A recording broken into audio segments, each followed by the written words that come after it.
This content is AI generated for informational purposes only and should not be directly used for clinical decision-making.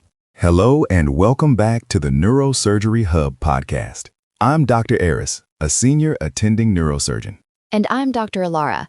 Today we're looking at a fascinating new study from the journal Cephalalgia titled Predictive Value of Preoperative White and Gray Matter Microstructural Alterations for Microvascular Decompression Outcome in Classical Trigeminal Neuralgia. This is a timely paper, Ilara. We all know that while microvascular decompression, or MVD, is often the gold standard for classical trigeminal neuralgia, or CTN, the outcomes can be frustratingly variable. Some patients walk out pain-free for life, while others see recurrence despite what looks like a perfect decompression.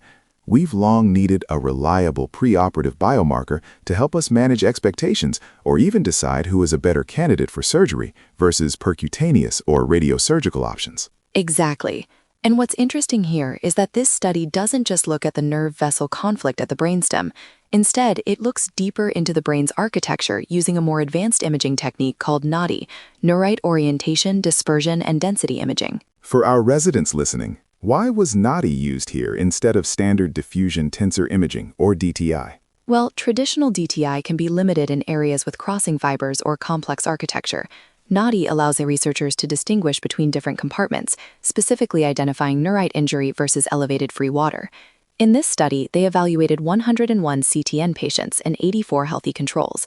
They used tract-based spatial statistics for white matter, that's TBSS, and gray matter-based spatial statistics, or GBSS, to map out these disruptions. And the findings were quite widespread, weren't they? They were. Compared to the healthy controls, the CTN patients showed significant microstructural disruptions across both the white and gray matter. These weren't just random. They were characterized specifically by neurite injury and elevated free water. But the researchers went a step further. They used a tool called JuSpace to analyze spatial correlations between these brain alterations and specific neurotransmitter systems. That's a critical point for the medical students tuning in. They found these structural changes overlapped with serotonergic, dopaminergic, and GABAergic pathways. This suggests that CTN isn't just a mechanical peripheral nerve problem. It has a profound central signature that correlates with the systems we know are involved in pain modulation and emotional processing. Right. But for the practicing surgeons, the real meat of the study is in the prognostic data. Out of the 101 patients, 58 underwent MVD.